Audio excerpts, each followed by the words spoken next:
Jeremy Johnson is a Division I track athlete at Xavier University.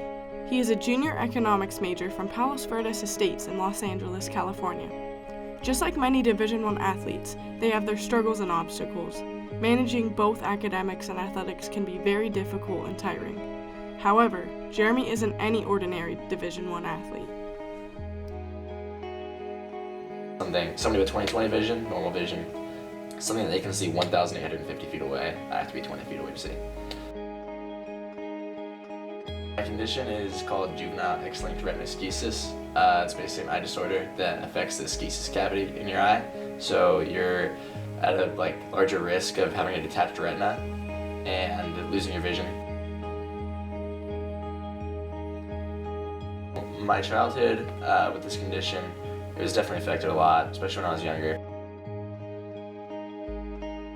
As a child, I couldn't play football, which I really wanted to do because I couldn't get hit in the head. For soccer, couldn't hit a soccer ball. Fourth grade, I got hit in the head by a Chuck E. Cheese dodgeball thing that I won by my brother. And when I got hit in the head, a large black line appeared in my vision, and my retina had detached. I ended up having to be rushed to the hospital, had a surgery called a pars plana vitrectomy.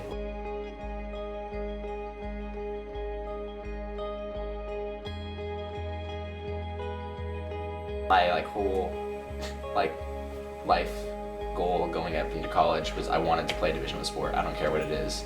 I'm just a very competitive guy that needs an outlet for that kind of stuff. I just want to run fast. I want to play Division I sport. I'll do whatever it takes to do that. Jeremy's been outstanding to have on the team. He transferred in, came from California. He just is really laid back, has a great attitude towards everything, and it was a lot of fun. A lot of fun to coach, and a lot of fun to have on the team in general.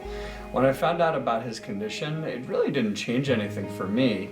I was recruiting a student athlete that might have some hurdles to get over, but it doesn't really affect the day-to-day practice sessions. My true love is playing soccer. It's definitely more of a fun sport. When people ask me oh, why do you run track? That's the most boring sport ever. I don't necessarily run for fun. I literally run because I like winning. It works out because maybe soccer, very vision-based sport.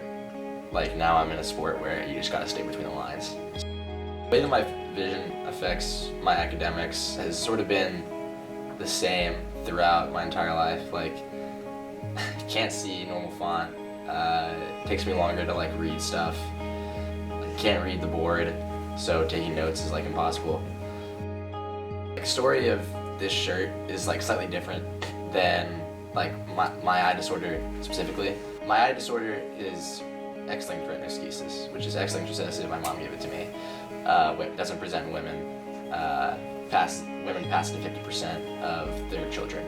My uncle on my other side of the family has an unrelated eye disorder called choroideremia, where he's guaranteed to go blind. I'm likely, possibly, going blind at the age of 40 or 50. He will lose his vision in the next year or two, completely. So him and his brother both have that eye disorder. And they were diagnosed very late at 35, 40 years old. And their vision has basically been slowly decreasing. When I was in 7th grade, they started making a documentary where they basically traveled around the country, seeing everything they wanted to see before they went completely blind. Their documentary, all the proceeds for it, were going to go to the Choroideremia Foundation, trying to raise money for research. And my uncle, when he finished, he had no money to do anything with, so he asked what I thought might be able to raise, how he could possibly raise funds without being able to show the movie, because he didn't have enough money to put the documentary together. And so I was I'll just make some sick t-shirts or something like that. The fact that I have my own vision problems, and I know that how hard it is to go through life not being able to see very well, really connected with me, and that's why I wanted to do it. I was 100% I got you. I'll do whatever I can to make as much money for you as possible. And it felt really rewarding to be able to do it, especially seeing my school come together and I didn't know any seniors, like very many seniors when I was a freshman or juniors, like the upperclassmen, like whatever. And they like would come up to me and be like, hey, you got a large? Like, I got $20. And it was really awesome to see like everybody sort of end up coming together for something that like they didn't necessarily know anything about, besides the fact that they knew that like I had vision problems, and they thought that the shirt maybe represented me, even though they didn't necessarily know the whole story. I just started to see like that his disability doesn't affect him or get in the way of what he wants to do and pursue in life. Even though like he may go blind one day, like he does not act that way at all. Like he does not let this define who he is. Honestly, it might make me respect him a little bit more just because he's going through that and he's still found a way to make it to this level, so I think that's pretty cool. Jeremy's story is truly remarkable and inspirational.